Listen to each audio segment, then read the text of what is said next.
just got to put yourself in the position of one of these global elite, assuming that those are your three objectives, and you look at the world around you and you say, okay, what do we want to promote through the media? I'm about to be assassinated business? after the show, too, No, by but the seriously, way. if our goal is global Marxism, where we're just calling the shots, how do we get from point A to point B using the entertainment business, or let's just say influencing. I don't want to go so far to say they control everything, but they influence, right?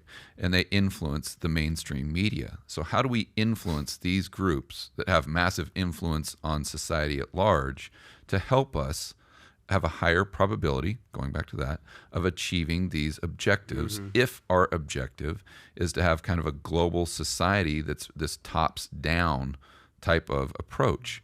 And in that world, you would want the people making the decisions that lean more towards, however you want to say, whatever your term, communitarianism. Yeah, aren't these, and this is the point that I was going to kind of make earlier, to become a member of the global elite, you got to make some money. And you're going to make that money through capitalism, right? Like you said, a great quote that you said is, if you want to have a bigger piece of the pie, well, grow the pie. You said that on Kiyosaki's Rich Dad radio channel. Yeah. So who is actually at these Davos? Because I know billionaires are there. Ray Dalio famously went there and said, cash is trash. Right before the pandemic, he caught a lot of heat from that. Obviously, major players at different countries are there. But a lot of them are capitalists, though. So how do they justify being a capitalist, but also, and even living in a capitalist society, but then sort of sounds like they're kind of indoctrinate this Marxist global agenda? Am I interpreting that wrong? Well, I wouldn't call them capitalists. I'd call them fascists. And I'm not saying that in terms of being a racist or anything like that, but more an economic fascist, where they like that private public partnership is how they always describe it. So if you're a monopolist, let's say, if you're, let's say Benioff he's the CEO of Salesforce. He's just like a disciple of Klaus. So through his worldview, why should I not buddy up with this guy where it gives me a huge, huge competitive edge? In a world where politics are very, very important, where these global governments have massive control and power over the purse strings, why, if I'm a corporate CEO, why should I not want to get in bed with these people? Because it gives me a massive, massive advantage, and it helps me build a moat around my business to eliminate any of the competition. So it does give them a massive competitive edge. So that's capitalism versus what you're describing as crony capitalism. Yeah, so when I talk about capitalism, you'll notice I very rarely ever use that term all by itself. You like saying free market capitalism? That's right. That's right. Explain the difference. Free market capitalism, or when you have a free market where no one has a competitive edge, no one is being bailed out. Right. It's the ultimate meritocracy, what you were talking about. If you don't provide a good or a service to consumers that they're willing to pay for, then you're going bust. And what's going to happen is the people that behave more prudently, or the people that by choice of the consumer that they're willing to spend their money with, they're going to take over the assets of the people who go bankrupt. And as Milton Friedman said, free market capitalism is a profit and loss system, but loss is even more important than the profit. See, and so what we're doing now is we're propping up go back to the GFC, the global financial crisis that we had in 2008. We came in and we bailed out all these banks. We propped them up. No. Let them fail. Yeah. It's Schumpeter's creative destruction. And yes, we would have had a depression for a year or two, but then the market would have picked itself back up.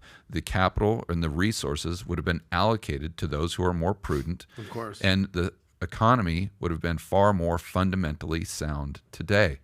But see, so what they're trying to do is gain favor with these politicians to make sure that if we do have a recession or a depression, they're going to get all the handouts. They're going to get the bailouts. Right. That's right. So like the airline companies, right? I mean, that's exactly. a big short. So like the exactly. Chamath Palihapitiya, I'm sure you're from, not a fan? No. Well, he famously, this is something you probably are going to agree with though, George, is that when 2020 hit and all the airlines got bailouts, he said, let them fail.